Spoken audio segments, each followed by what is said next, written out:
I'm Alicia Cop. If you're a parent like me or you know someone that's a parent, you're probably feeling really uncertain at what these next few weeks are going to look like, having our kids home, juggling our jobs. So I thought, who better to talk to than some of the best teachers that I know to share their input on how we can help our kids and us get through this time. Let's start with Jamie.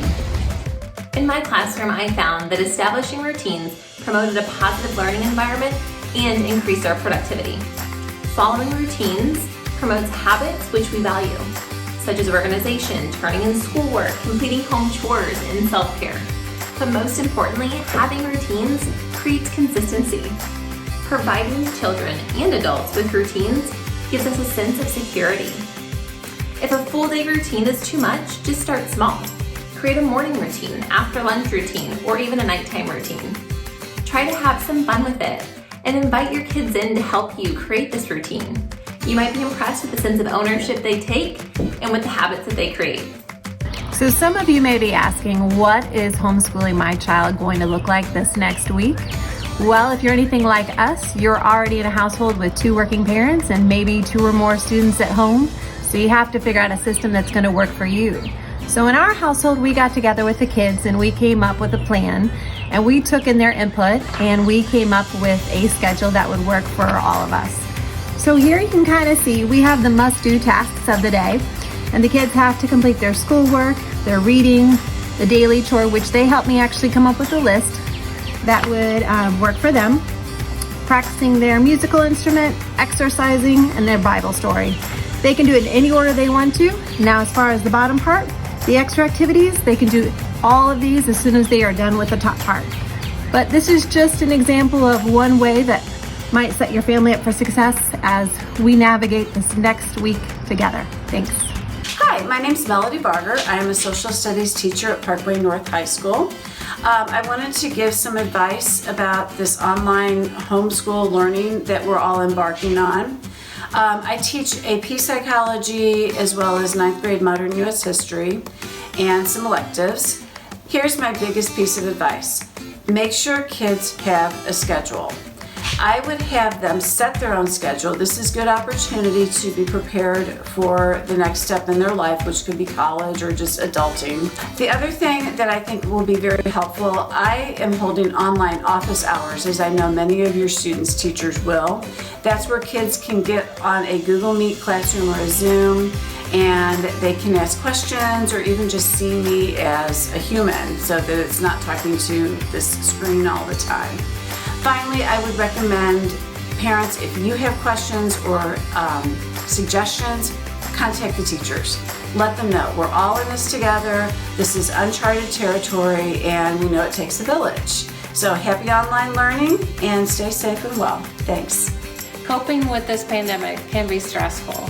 It may seem overwhelming at times, as many of our routines have been turned upside down. As a middle school counselor, my number one piece of advice is to give yourself grace during this stressful time. Establish new routines and give you and your children permission to relax those typical household expectations. Some other ideas to cope with the stress? Take breaks. Take breaks from social media. Take breaks from the news. Hearing about the pandemic repeatedly can be upsetting. Another idea? Take care of your body. Make sure you're taking deep breaths and stretching and exercising regularly. You can make time to unwind and do an activity you normally wouldn't do. And lastly, be sure to connect with others.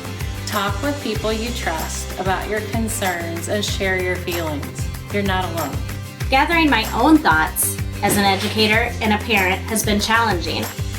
But what I know for sure is that kids need to feel 2 things. They need to feel safe and connected. We are learning hard lessons, and it is truly our opportunity to shine. As some students I know said, we can do hard things. Don't underestimate the strength of our kids, and don't underestimate the strength of yourself. We are learning together and spending more time together than ever. This can be a challenge, but our empathy for each other when this passes, and it will pass, will be stronger. Our kids will see how hard we work, and likewise, we will understand their strengths and struggles better than ever. Hang on to each other, take care of each other. Keep the connection strong in any way you can. Make jokes, laugh together, and you'll remember your kids' teachers miss them like crazy. So in talking with my friend Alicia, we were talking about ways that we can support our middle school, high school, and college age students. I don't know about you, but have you noticed? They like to sleep a lot, and that's okay. Developmentally, that's what their brains need right now. Now, with that being said, they might not want to study at 8 or 10 in the morning. If they want to do 2 o'clock or 6 p.m., support them in that. That's when they are actually at their best. Our goal during this time of online learning is not for them to master new subject material. It's to keep their academics in front of them.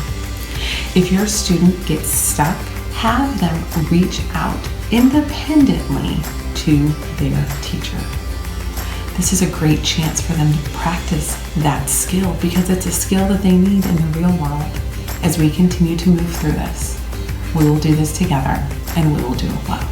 One of the things that we're doing with our boys is having them share something that they're grateful for every day. Those of you that know me know I'm a big fan of showing gratitude, and you look for more things that are positive. On the flip side of that, we're also having them share a concern or something that's bothered them that day. They oftentimes share their feelings better writing it down than verbally.